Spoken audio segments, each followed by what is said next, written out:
strange title for a book. And of course in the Hebrew it isn't that title, because they use just the first words of the scroll, and the first words are "the Lord said." So that's what this book is called in Hebrew. But again, when the Hebrew was translated into the Greek, they had to think of a new title, so they called it arithmoi. Well, you can guess what that word means in Greek, because from that we get arithmetic, and hence it became the book of Numbers. And I suppose it's called that because it begins and ends with numbers, with two census. I'm not sure what the plural of census is, so censi, would it be? I don't know. There were two censuses, one at the beginning of Numbers and one at the end. And they were, of course, military census. They were for purposes of military conscription. And therefore they only counted the men over 20 who were fighting fit. And the number at the beginning and end of the book is around 600,000. That's how we know there were over 2 million people. If you included the women and children, all under 20, then you come to a figure of 2 million plus. But 600,000 fighting men. I sometimes use this as a kind of ready reckoner for the strength of a church. How many men are there in this church over 20 who are able to fight for the Lord? It's not a bad test of the strength of a church. But let's look at the census here. The first census in the first chapter is 603,550. That's when they left Sinai. At the end of the book, another census is taken, and it's 601,730, which is a loss of 1,800. But you've got to remember that those two countings, those two numberings, were 40 years apart. Now, the Numbers have proved a real talking point. It is the book of Numbers, after all, which tells us that there's nothing wrong in counting.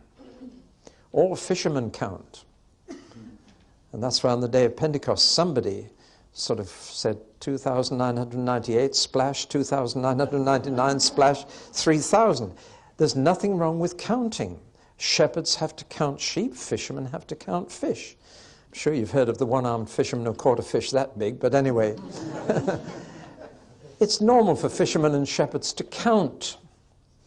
Nothing wrong with counting, unless you are counting for the motivation of pride. And that's when King David came unstuck. And King David counted his troops after he won the battle. He should have counted them before. Jesus said no man going to battle doesn't sit down first and count his troops to see whether he's got more than the enemy. So they were counting their troops before battle and numbering the fighting men of Israel before they had to meet an enemy. Now, many people say the number is far too large. They say the population under the monarchy later was only 1,300,000.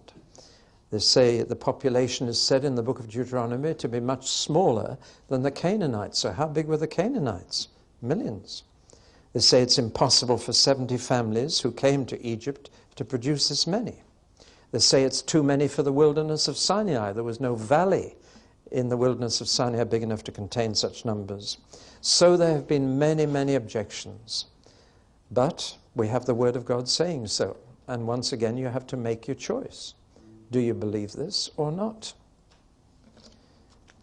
I believe God is perfectly capable of sustaining any number of people because He's God. Notice that it's such a similar number at the beginning and the end of the 40 years. Only 1,800 difference in 2 million or in 600,000 fighting men. Whereas in Egypt, they multiplied tremendously from just a few families to 2 million in 400 years. I know it's a tenth of the time, but it's not even a tenth of the increase. That tells us something. One tribe decreased by 37,000, but another increased by 20,500. So it evened out. And they finished up at the end of Numbers with the same number as they had at the beginning. That tells us that God was not blessing them.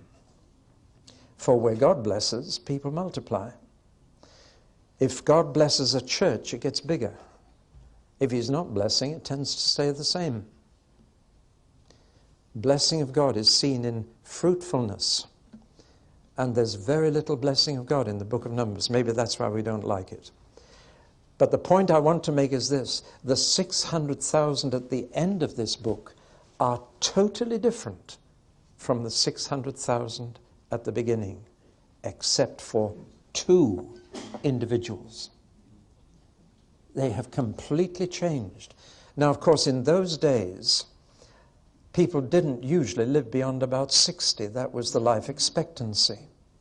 Moses and Joshua after him lived to 120. That was incredible. At that time, 60 would be about the life expectancy of a man. And therefore, 600,000 men over 20, 40 years later, have all gone. Only 2 survived, Joshua and Caleb. So that we don't realize when we read through a book like this, you're covering 40 years, more than a generation. Generations reckoned at 30 years. So only 2 survived. And this highlights the major tragedy of this book. I think this is the saddest book in the Old Testament. Now you may think Lamentations is pretty grim, but I think this is the saddest from the point of view of the story. You see, 2/3 of the book of Numbers should never have been written. 2/3 of the events described here should never have happened. They are not part of God's purpose. He never intended the book of Numbers to be written. But we have it because the Bible is a very honest book. So what has happened? The tragedy is that the journey from Mount Sinai to Kadesh Barnea, which is the first oasis after the Negev desert, the first sign of real life, and the beginning of the promised land of Canaan, from Sinai to Kadesh takes 11 days on foot. That's all. Less than a fortnight, and they could have been living on milk and honey and not on, what is it? Manna. And yet we find that instead of 11 days, it took 13,780 days to make it into the promised land. Now, looking at the map, this was the direct route, 11 days. The route they actually took was to turn away from Kadesh and go across this deep valley, this rift valley that goes right down through Africa, the biggest crack in the earth's surface, and they crossed that into the mountains the other side, the mountains of Edom, and then they finished up in Moab on the wrong side of the river Jordan. Now, if you look at the distance, you'd have thought, if that's 11 days, then that's no more than maybe 2 weeks. But they took nearly 40 years, 38 years and a few months, from there to there. Now, why? Was it a particularly difficult piece of country? No. It was the fact that God didn't move. And he only moved a little at a time, and he stayed a very long time in each place. And they didn't dare move if God didn't. The pillar of cloud stayed. And he literally delayed their journey for 40 years. And he told them why he delayed it. I am going to slow you up now until every man among you is dead, except 2, Joshua and Caleb. That's pretty tough. And it meant that an entire generation was left doing nothing for the rest of their lives, getting nowhere, doomed to futility, which is a very tough sentence, and we need to feel it. How would you like to be told you are now redundant until you die? There's nothing more for you to do. Just get up in the morning, go to bed at night. Nothing to live for.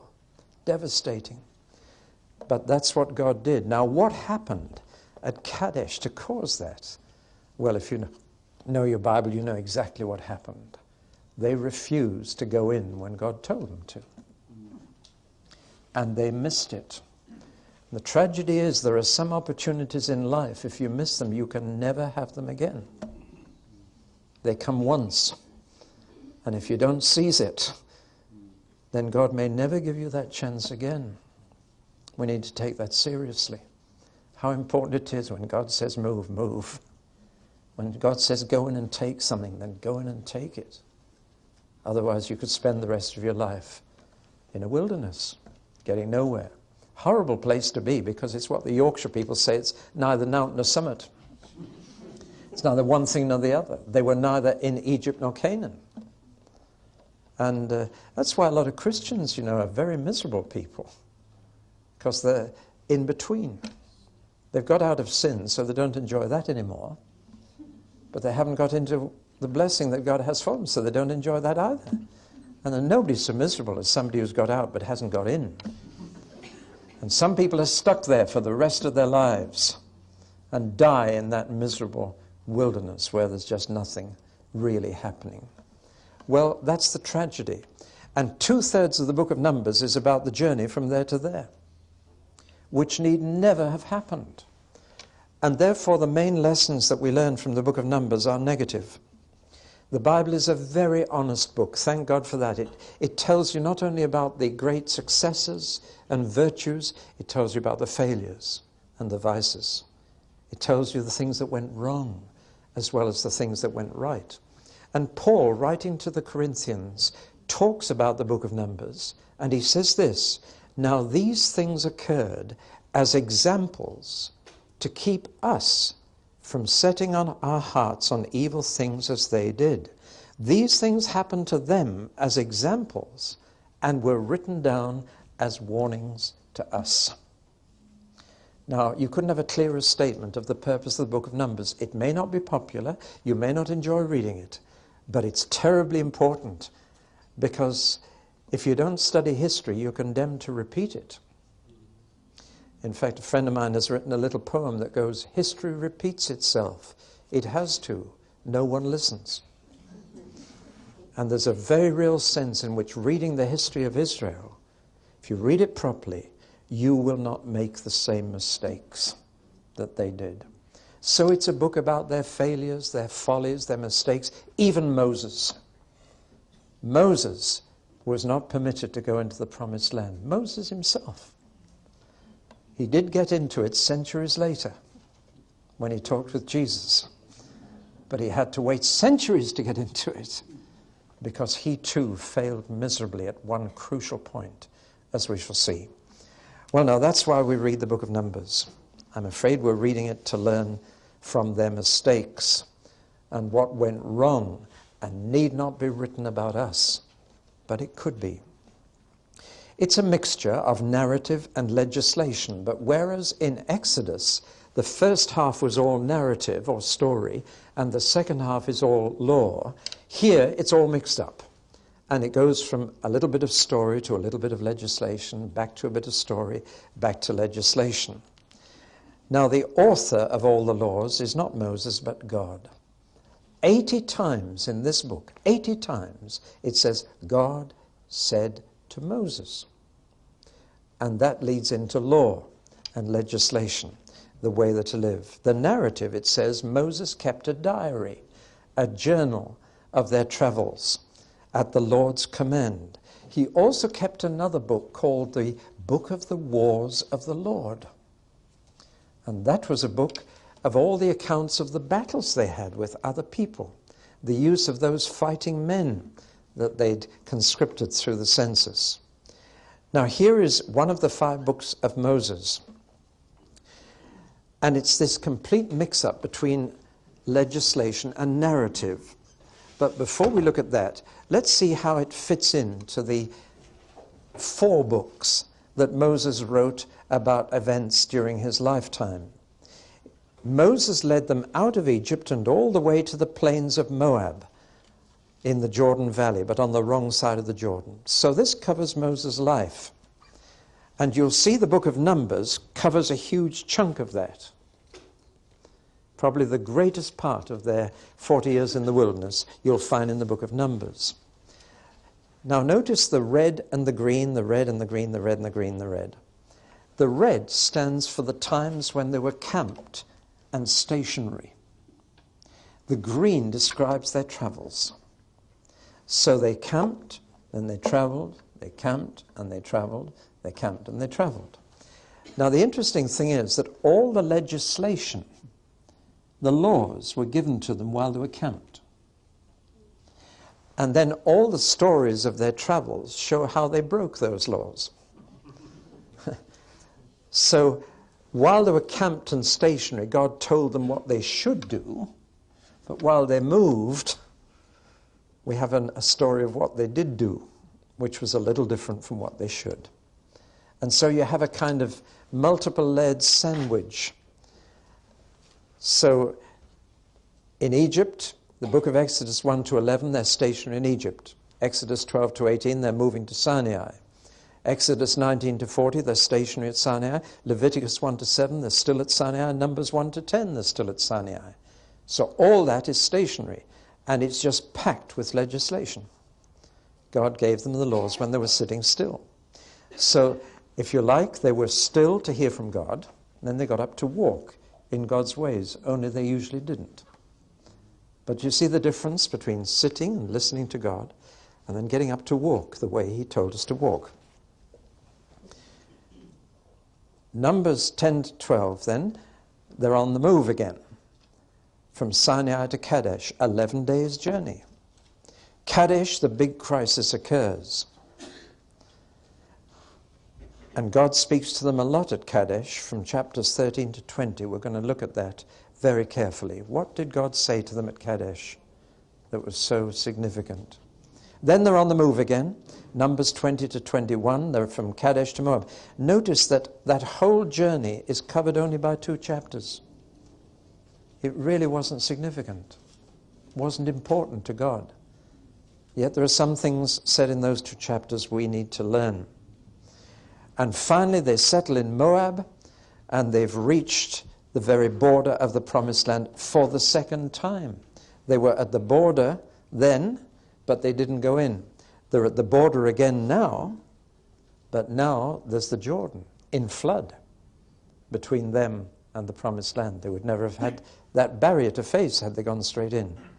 And Numbers 22 to 36 are entirely what God said to them while they waited to go in. And the whole of Deuteronomy 1 to 34 belongs to that same stationary time again. So can you see that Numbers has a lot of movement in it? Deuteronomy has nothing. Exodus has the first half. But there is this clear pattern. When they were still, God spoke to them and said, now this is how you should live.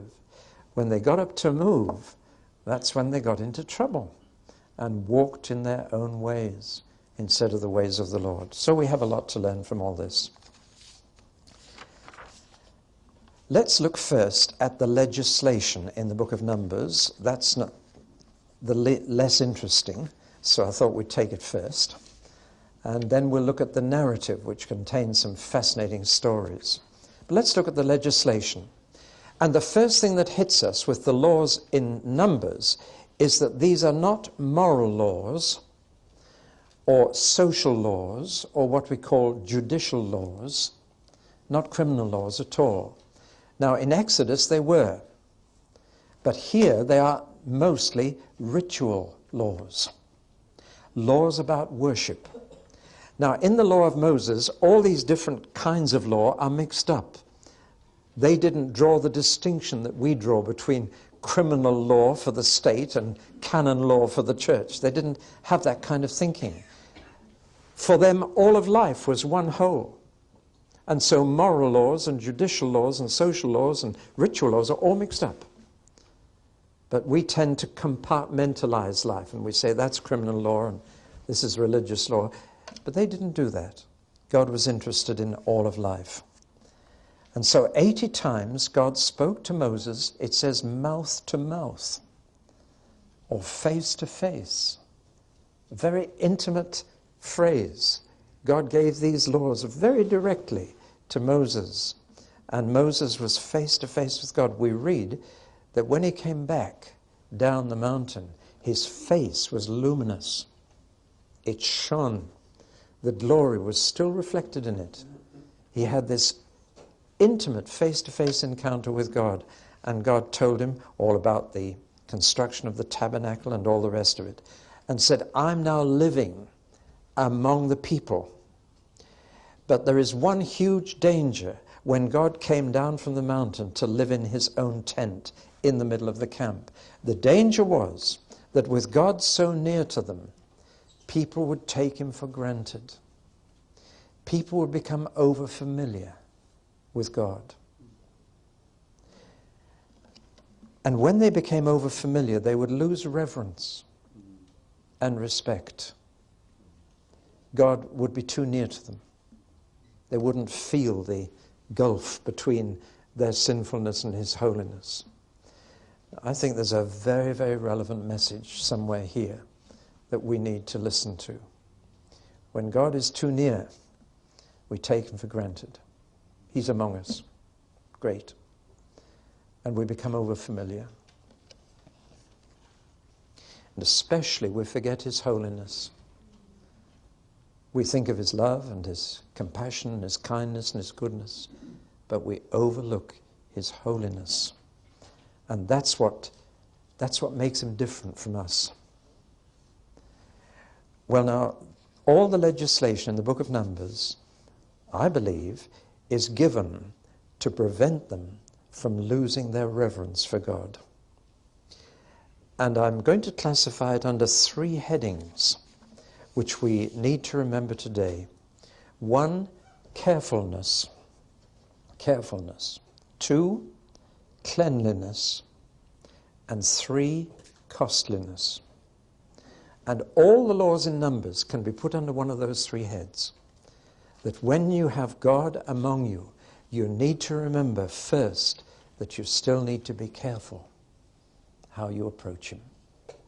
Second, that you need to be clean when you come to him. And third, that it is costly not to be holy yourself. Now let's look at those 3 things in the book of Numbers. First, when they were camped, they had to be very, very careful to camp in the right place around his tent. And this was the order that is given in the book of Moses. Each tribe had its own specific allotted place in relation to God's tent and the entrance to God's tent.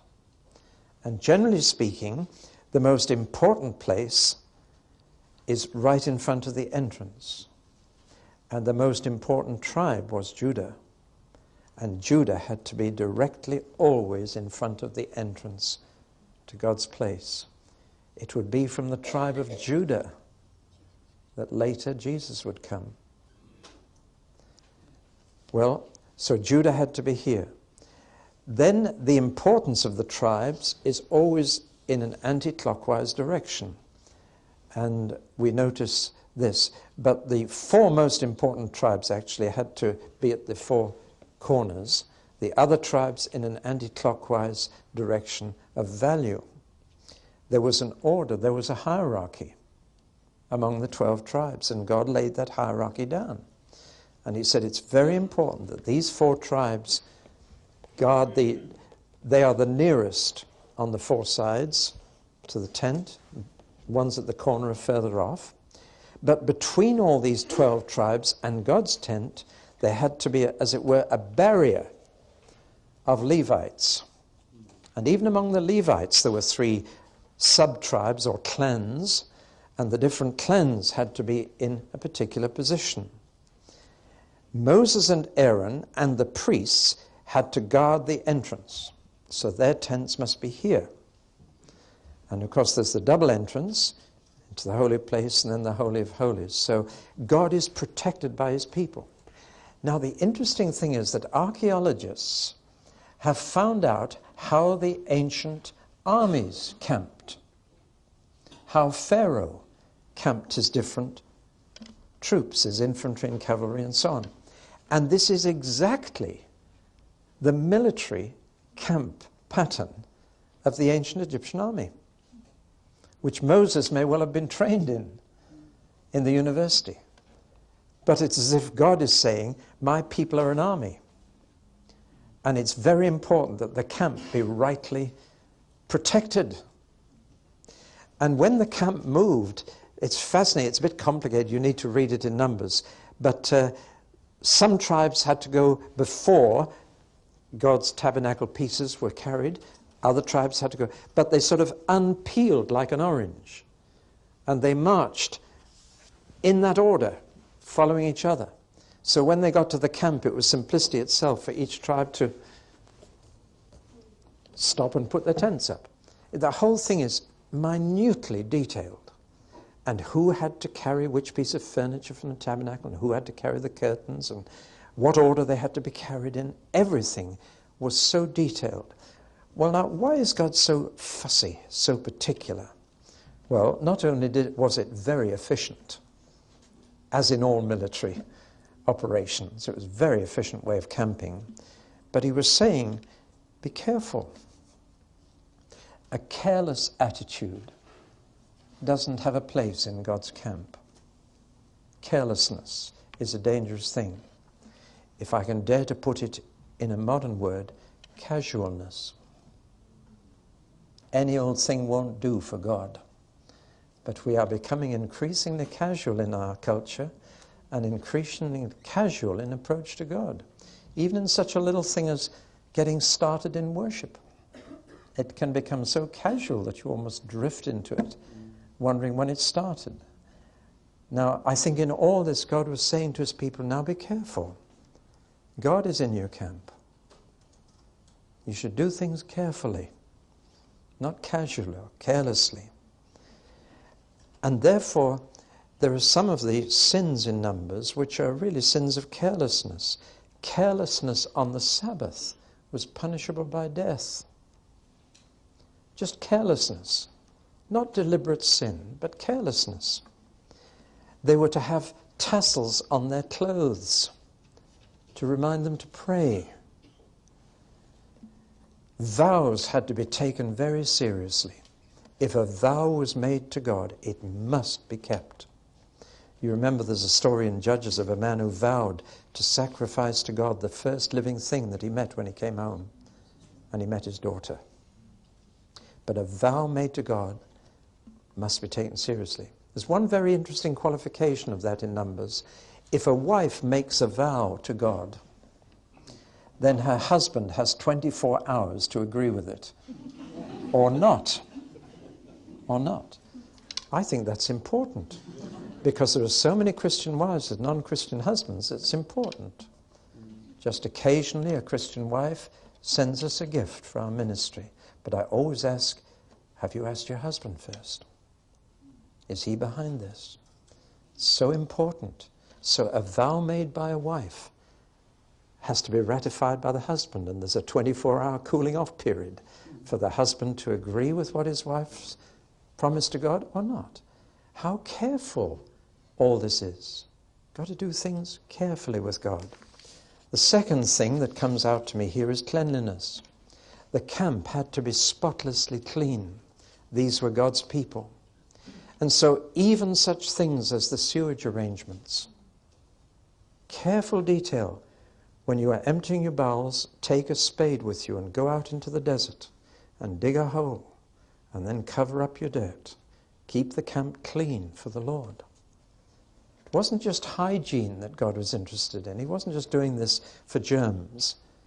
It was because he is a clean God, and a clean camp is important. Can we put it, a dirty, uncared-for church building is a bit of an insult to God.